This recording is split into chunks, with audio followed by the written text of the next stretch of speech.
कभी आपने सुना है एक प्लेट की चोरी के इल्ज़ाम में किसी को कुएं में धकेल कर मार दिया जाए।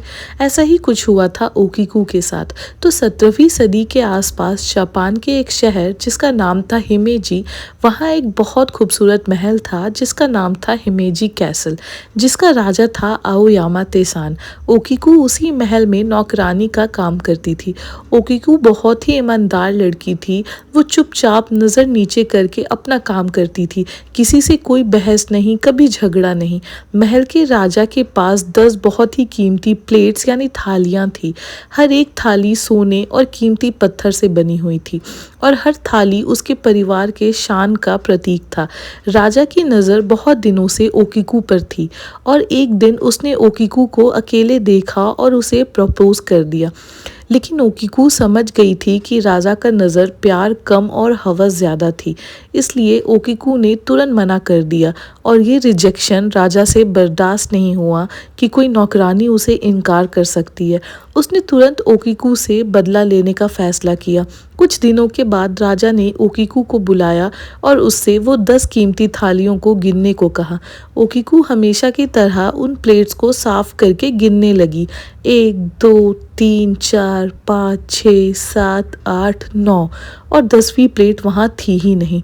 ओकीकू डर गई, कांपने लगी। वो दोबारा गिनने लगी, फिर भी थालियाँ 9 ही थी। ओकीकू घबरा गई और हर जगह ढूंढने लगी, किचन, रूम्स, हर जगह, लेकिन थाली कहीं नहीं मिली और राजा ने तुरंत उस पर थाली चोरी करने का इल्ज़ाम लगा दिया। ओकीकू रोते रही, कसम खाते रही, मैं चोर नहीं हूँ, मैंने कुछ नहीं किया। लेकिन राजा ने उसकी एक नहीं सुनी। राजा ने उसे टॉर्चर किया और रात में उसे घसीट के कुएं के पास ले गया। ओकीकू चिल्लाती रही, लेकिन राजा ने उसे कुएं में धकेल दिया और थोड़ी देर के बाद उसकी चीख कुएं के अंदर ही कहीं खो गई। कुछ दिनों के बाद वो राजा को डेली ओकीकू की आवाज़ आने लगी। प्लेट गिनते हुए वो 1 से 9 तक गिनती और फिर एक चीख सुनाई देता। राजा ने कई डॉक्टर को दिखाया, कुछ लोग कहते हैं उसने कई प्रीस्ट को बुलाया, लेकिन कुछ नहीं हुआ और धीरे धीरे राजा पागल हो गया और मर गया।